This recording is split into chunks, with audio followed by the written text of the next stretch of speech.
Hello there, my name is Valerie White Williams and I'm a voice teacher and a vocal coach for Vocal Splendor Studios. Today I'm doing another reaction video and this time I'm reacting to Angelina Jordan performing Mercy from the Hating Game soundtrack. Let's have a listen.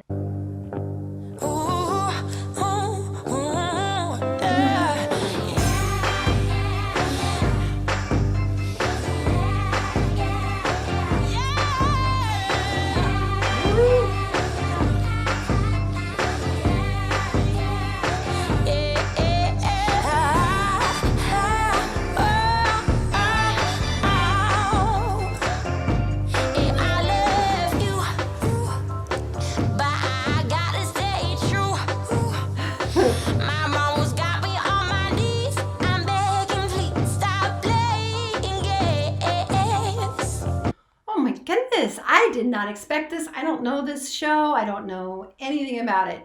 But I'm getting some Aretha Franklin sounds here.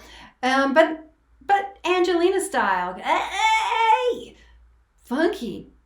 What can't you do? I don't know what this is, but you got me good, just like you knew you would. I don't know what you're doing, but you're doing it well.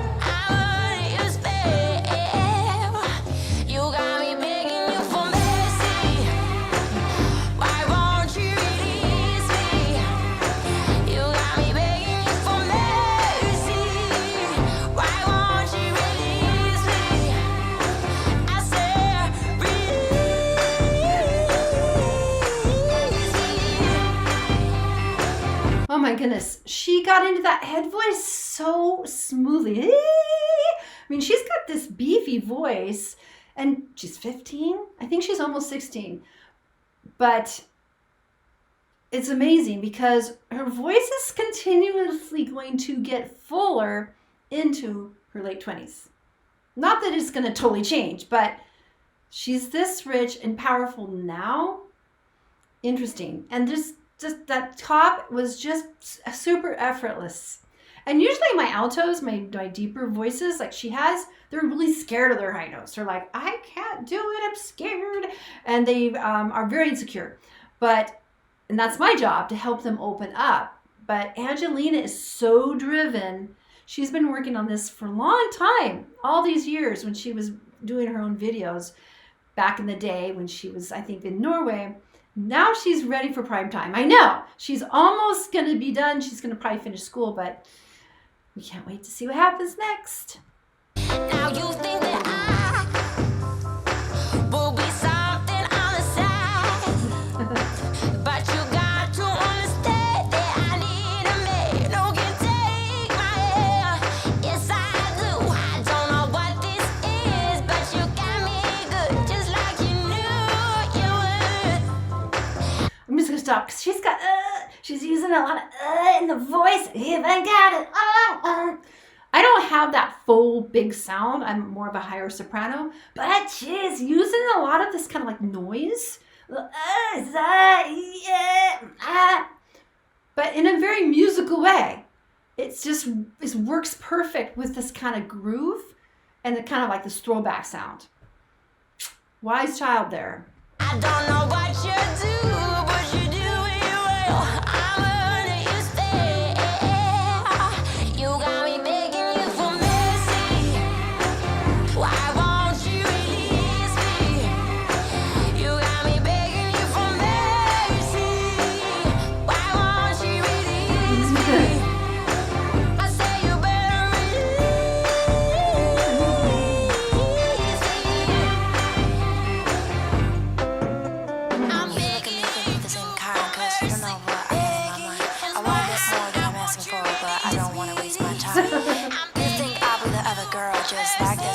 in this world. I want to have fun, go get me some. I just don't know where you're coming from. Oh my goodness, our little girl's growing up. Very mature sounding with the talk, you know. What? But she's the age. She's a teenager. Yeah. And I love the overdub. She obviously overdubbed this, so she's doing the and then she's got that really kind of sexy voice. I know. She's only 15. Yeah, but she's almost 16. Very soon. Why won't you release me? You got me begging you for mercy. Why won't you release me? I say you better release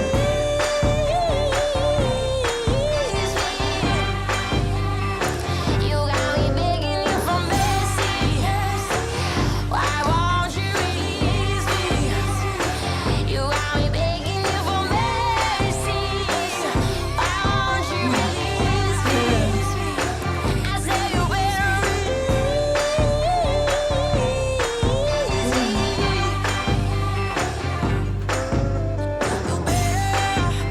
release me. I say you better release me. Mm. You better release me. Mm. I say you better release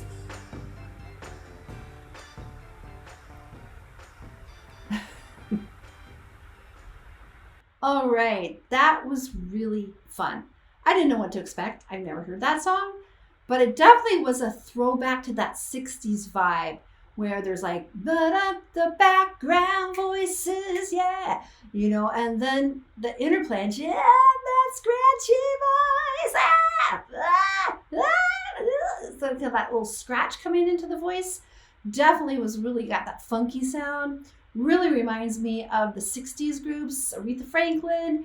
And then it was really fun to hear that repeat and fade, because that used to be the thing that every album always did, repeat and fade, where basically we have what they call a vamp. So when we have this kind of like turnaround,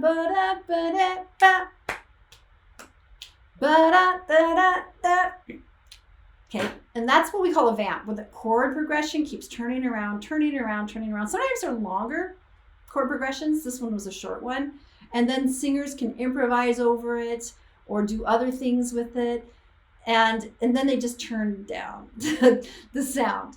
And makes it hard to do that live because I have a lot of fake books. Fake books are music books that actually have old songs written in them. So a lot of them, you can't repeat and fade live. It doesn't work. It has to be only done in the studio. And so that's just really fun. And I had no idea. This is the best part about reacting. When you don't have any idea and you walk in and you're like, whoa, I didn't expect that at all.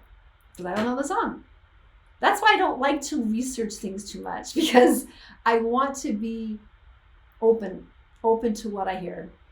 And again, when she did that overdub part where she's doing her background vocals and then she's talking like this, she has that really resonant voice like this. And it's like, this girl's growing up. She's getting ready to take off.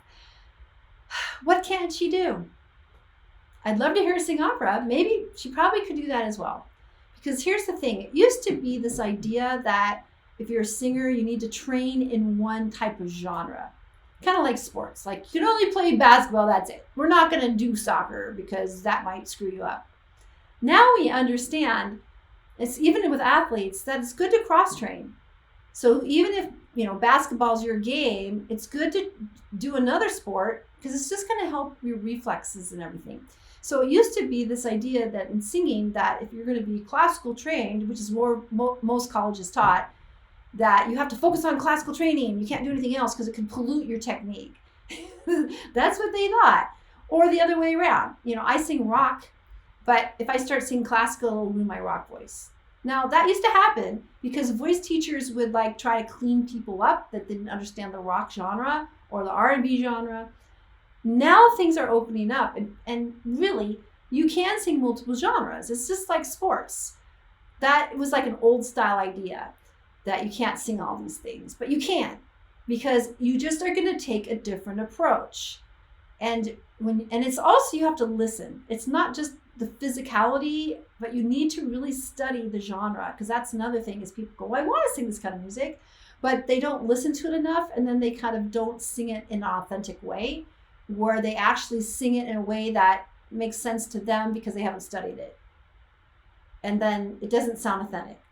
So to really be a great singer, it's not only practicing and the technique, but it's a lot of listening.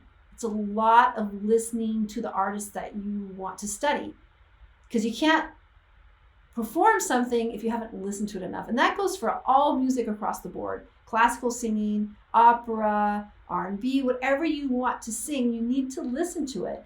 And sometimes classically based singers think, well, I'm classically trained, I can do anything I want. And then they try and sing stuff like that's out of their genre. And then what they do, it doesn't really sound right, because they're using that classical technique in a way that doesn't really, like for this song, this is like the anti-classical technique, because it's got that funky, and the sounds are not classical, because you're not going, hey, hey, hey, ah. That would be wrong. So it's that listening, and you can tell she's got big ears, and then she applies it. She's super smart. She is. And I can't wait to see what she does next. I'm sure I'm not the only one. So if you love Angelina as much as I do, make sure you subscribe and click on the bell so you don't miss any of her reactions. And I have lots to do, because I haven't even done all her songs. There's a lot more to do, the old ones too. And they're all brilliant. All right. And also I want to let you know of my free passion projects on Facebook. The first one is called YouTube Success Strategies, and that's where I'm coaching people how to be successful on YouTube. YouTube's been great for me, and I've got multiple channels to test my marketing prowess and the techniques I teach. So if you're interested in that, you can find it in the description below. And also I have another group called Creative Soul Alignment, and that's my heart, which is for people that love creativity and spirituality. Because here's the deal. We are all creative because we're creating our life every day, and we are spiritual beings, and we're here to combine that so we can create a world that works for everybody without creepy overlords telling us what to do. And the way we create, the very first thing, no matter what creation you're making, you have to have a vision first. I want you to keep a vision in your mind of having a world without creepy, unelected overlords telling us what to do. What would that world look like? What would it feel like? How would it be different? Use your power of imagination to consider that and keep that vision in your mind, because that's how we create. We got to create the vision. All right, take care, you guys, and I'll see you next time. Bye.